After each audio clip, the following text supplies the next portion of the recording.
नमस्कार, मैं हूं जाहिद इमाम और आप देख रहे हैं पंजाब केसरी टीवी। आज हमारे साथ मौजूद हैं बेसिक शिक्षा अधिकारी संतोष कुमार उपाध्याय जी। और एक लेटर वायरल हो रहा है जिसमें कहा जा रहा है कि अब शिक्षक जो है वो आवारा कुत्तों की गिनती करेंगे, संख्या लेंगे। क्या पूरा मामला है, इस बारे में हम बात करेंगे। सर, सबसे पहले तो आपका पंजाब केसरी टीवी में स्वागत है। धन्यवाद। सर, क्या है पूरा मामला? देखिए, माननीय उच्चतम न्यायालय और शासन के निर्देश के क्रम में जो हमारे स्कूल हैं, चाहे वो प्राइवेट स्कूल हों चाहे हमारे सरकारी स्कूल हों, हर स्कूल में एक नोडल अध्यापक रहेंगे जिनका नाम, मोबाइल नंबर वो स्कूल के बोर्ड पे चस्पा रहेगा। जैसे आए दिन बहुत सारी ऐसी घटनाएं घटी हैं कि कोई भी बच्चा या कोई स्कूल जा रहा हो, अचानक से किसी कुत्ते ने या किसी हमलावर पशु ने उस पर हमला कर दिया हो, घायल कर दिया हो, तो वो संबंधित स्कूल पे जो अध्यापक नोडल नामित किया जाएगा वो स्थानीय जो स्वास्थ्य केंद्र है उसका, अगर किसी कुत्ते ने काटा है तो इंजेक्शन लगवाना, जैसे रेबीज जो संक्रमित बीमारी है तो जो रेबीज के टीका लगाया जाता है वो टीका लगवा देना है।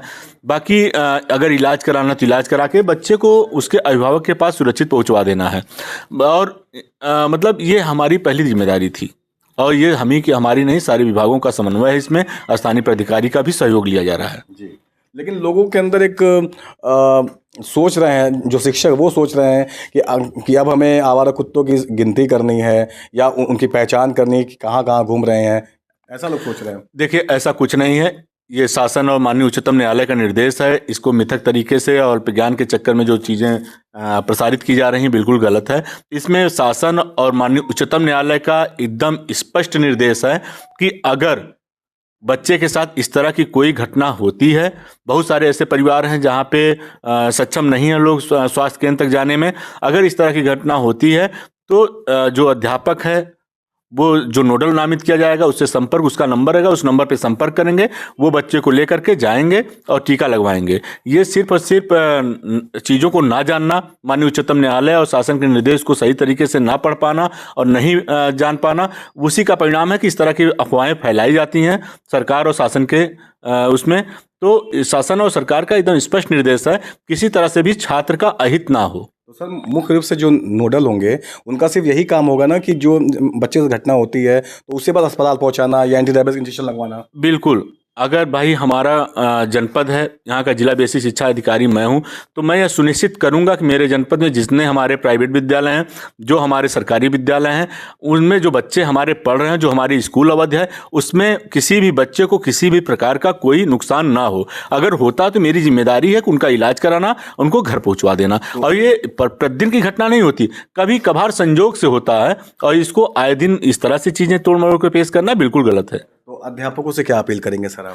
मेरा अपने जनपद के समस्त परिषदीय और समस्त प्राइवेट विद्यालय के प्रधानाध्यापक, अध्यापक, प्रबंधक जो भी हैं, सबसे मेरा अपील है कि माननीय उच्चतम न्यायालय शासन के निर्देशों का अक्षरशः सम्मानपूर्वक पालन करें और उसमें बस इतना करना है कि एक अध्यापक को नामित कर दें। अगर आपके स्कूल में कोई बच्चा पढ़ रहा है तो उसको अगर किसी कुत्ते ने काट लिया तो इंजेक्शन वगैरह लगवाना, उनके अभिभावक से संपर्क करना, सीएससी पे संपर्क करना, बस इतना ही सुनिश्चित कराना है।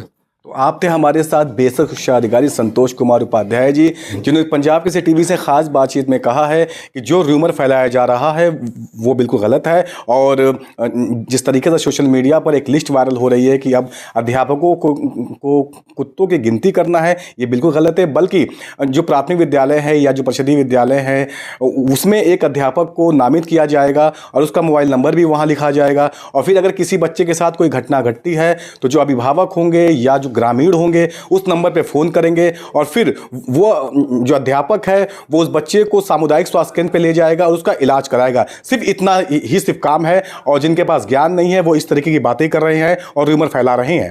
मऊ से जाहिद इमाम, पंजाब केसरी टीवी।